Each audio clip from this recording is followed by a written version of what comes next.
Rudra news express के सभी श्रोताओं को नमस्कार। राजस्थान विधानसभा चुनाव को लेकर अब गतिविधियां बहुत तेज हो गई है। कांग्रेस और भाजपा दोनों ही पार्टियां अपने अपने स्तर पर जहां चुनावी बिसात बिछाने में लग गई है, वहीं रालोपा के हनुमान बेनीवाल, आम आदमी पार्टी के अरविंद केजरीवाल और ओवैसी अवैसी वो भी अपनी जमीन तलाशने के लिए जुटे हुए हैं। लेकिन आज तक जो मुख्य मुकाबला होता आया है वो भाजपा और कांग्रेस के मध्य ही होता आया है। लेकिन इस बार दोनों ही पार्टियों के भीतर से स्थितियां ज्यादा अच्छी नहीं कही जा सकती, क्योंकि दोनों के अपने अपने भीतरी संकट हैं जिसका निराकरण वो एक साल की अवधि में भी नहीं कर पाए हैं। बात करते हैं सबसे पहले कांग्रेस की।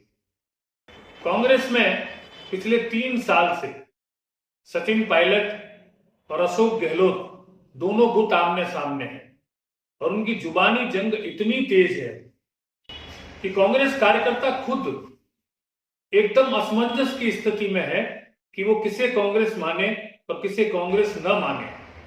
हालांकि कांग्रेस के राष्ट्रीय अध्यक्ष मल्लिकार्जुन खड़गे और राहुल गांधी ने दिल्ली बुलाकर अशोक गहलोत और सचिन पायलट दोनों को साथ बिठाकर एक लंबी वार्ता की।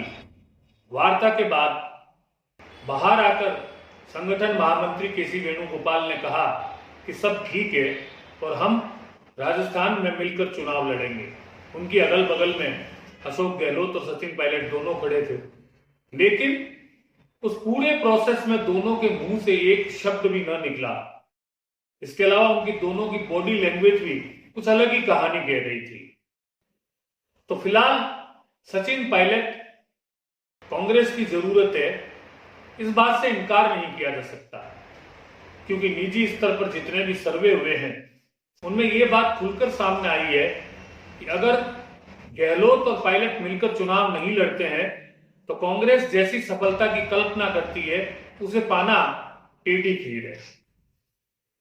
लेकिन दूसरी तरफ सचिन पायलट ने अपना रुख इतना अलग दिखा दिया है कि लगता नहीं कि वो पीछे पांव रखेंगे।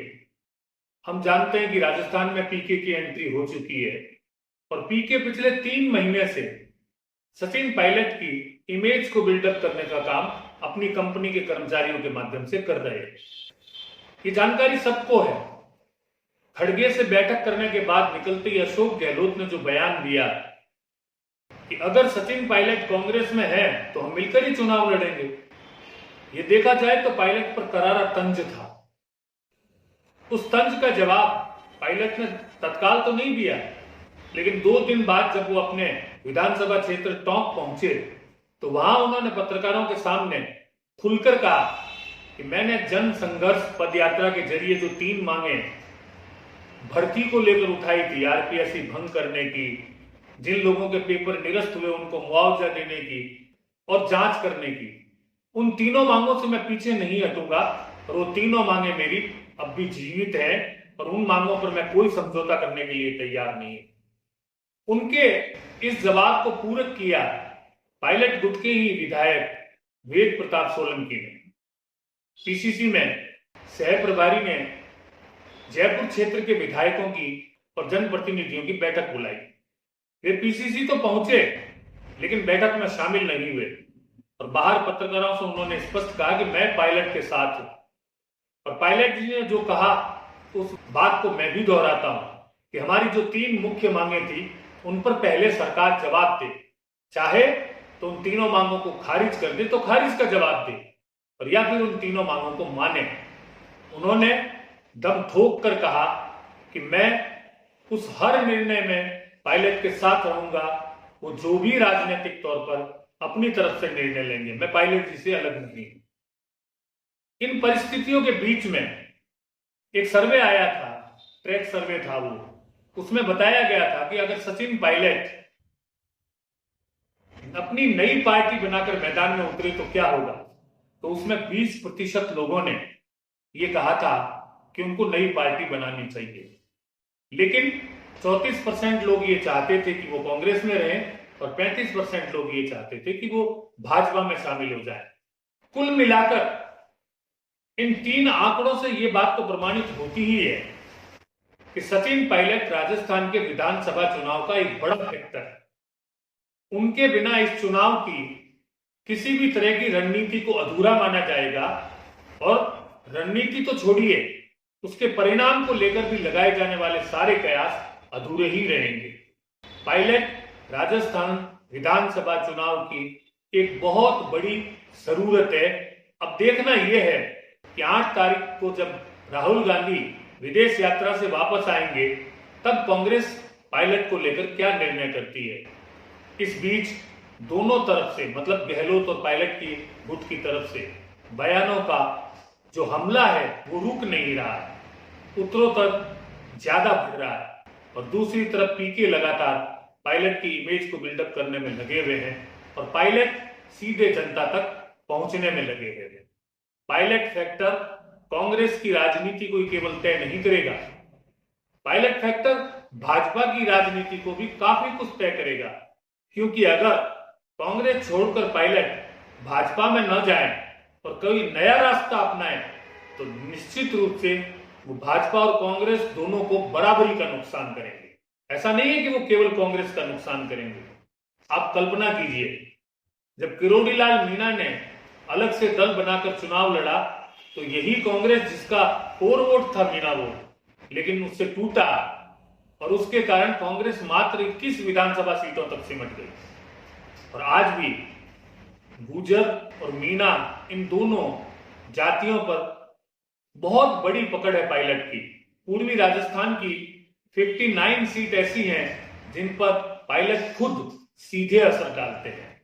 तो हमें ये मान लेना चाहिए कि राजस्थान विधानसभा चुनाव का एक बड़ा फैक्टर है सचिन पायलट। ये बड़ा फैक्टर भाजपा, कांग्रेस और चुनाव परिणाम सभी को प्रभावित करेगा।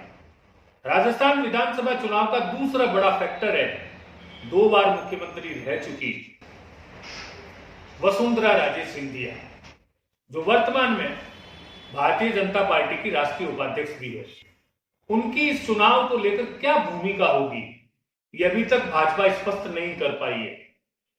शायद इसी कारण कि नेताओं में आपसी टकराहट न हो, भाजपा के आला कमान ने ये घोषणा की कि हम किसी को भी सीएम फेस नहीं बनाएंगे और हम चुनाव पीएम नरेंद्र मोदी के चेहरे पर लड़ेंगे।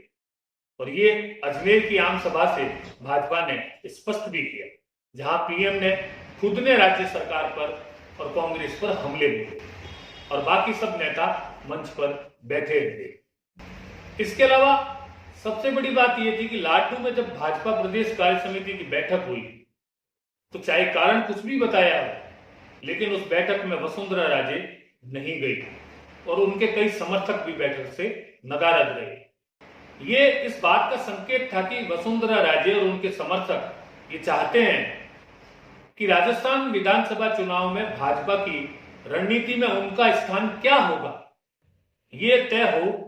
ये भीतर खाने उनकी बात है जो निकलकर बाहर नहीं आई है, लेकिन उनकी गतिविधियां सारे अपनी भूमिका को लेकर संकेत करती है। जैसी सूचना है कि संभवतः वसुंधरा राजे को अभी तक राजस्थान में चुनाव कैंपेन कमेटी का चेयरमैन किसी को नहीं बनाया गया है, उसकी कमान उनको दे दी जाए। अगर उसकी कमान उनको मिलती है तो फिर टिकट वितरण का क्या हाल रहेगा, उसमें किसकी चलेगी, कौन निर्णायक होगा, ये भी तय होना बहुत जरूरी है। अगर ये नहीं हुआ तो फिर भाजपा जो कांग्रेस की एंटी इनकम्बेंसी पर और 5 साल बाद राज बदलने की परंपरा पर खुद सत्ता में आना चाहती है तो उसके सामने भी बड़ा संकट होगा। तो हमें ये मानना चाहिए कि राजस्थान विधानसभा चुनाव का एक और दूसरा बड़ा फैक्टर है वसुंधरा राजे सिंधिया। जब तक इन 2 फैक्टर सचिन पायलट और वसुंधरा राजे को लेकर भाजपा और कांग्रेस की स्थितियां स्पष्ट नहीं होगी, तब तक राजस्थान विधानसभा चुनाव की तस्वीर भी स्पष्ट नहीं होगी। आने वाले समय में इन दोनों की भूमिका जब निखर कर सामने आएगी और स्पष्ट होगी, क्योंकि 11 जून को राजेश पायलट की पुण्यतिथि है। ऐसे कयास लगाए जा रहे हैं कि सचिन पायलट उस दिन कोई बड़ी घोषणा कर सकते हैं। असली राजस्थान की चुनावी चौसत इन दोनों की भूमिका के निर्धारण के बाद ही राजस्थान में बिछनी शुरू होगी।